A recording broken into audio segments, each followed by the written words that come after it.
And one of the ways that works is by having the foot behind the head right here. And as I come back, you can see now the angle, the potential space that we have to pull from, and he'll tap pretty soon, right there.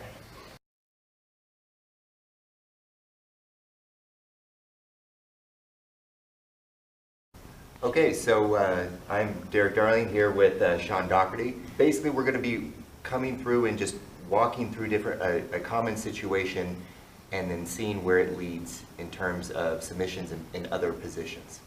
So the position we're looking at here is the scythe arm bar, so which Sean's going to start off with.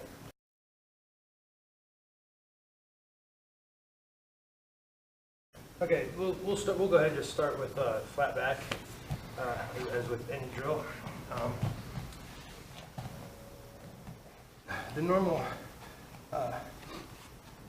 straight arm bar will be like this with the legs tight, hooking the head, butt really close to the body so that when we fall back, we stay tight and we keep that angle.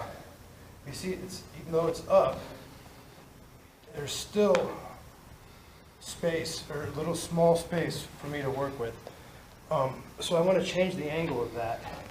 And one of the ways that works is by having the foot behind the head right here. And as I come back, you can see now the angle, the potential space that we have to pull from, and he'll tap pretty soon, right there. And this ensures that that stays locked up in there. How I usually will set this up is I'll just put my foot right across this leg here, so that if he defends by pushing that over, it drops in. It's my second defense.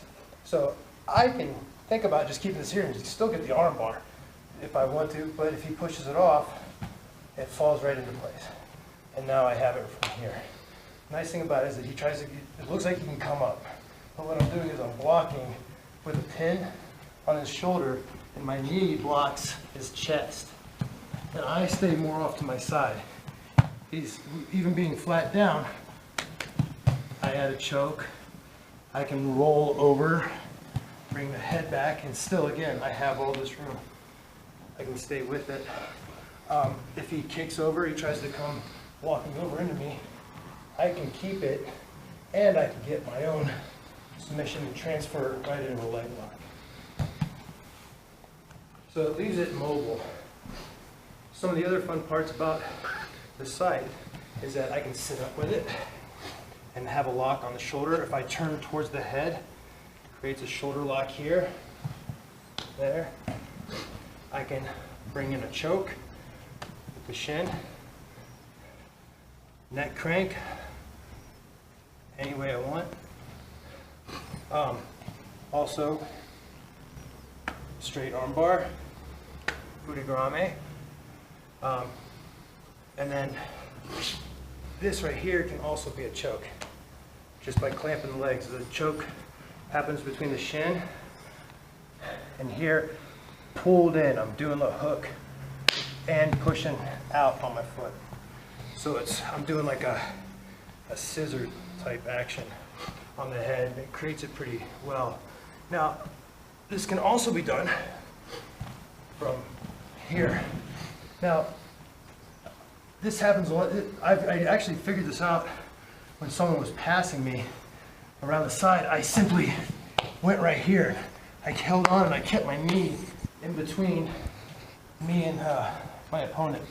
It's like a wedge as he tries to walk around. See, I can use this as a lift as well. I have him up and off the ground, but I got the arm bar too, right there. Sorry, you're right. So as he goes around the head, he feels he's safe, but he's actually not. See that? Back up. And it's nice because I can slip out, stay with it. It's pretty hectic, but it works. One thing else, another thing I do when it comes to this technique is I like to have my body up off the ground. It's not about being here because this doesn't work. I have to have him pull to me and out for it to work. Right, there's the submission without using the other leg. Then you bring the other leg into it, works even better. Now, one more thing, heel on heel, pins it down and gets another submission.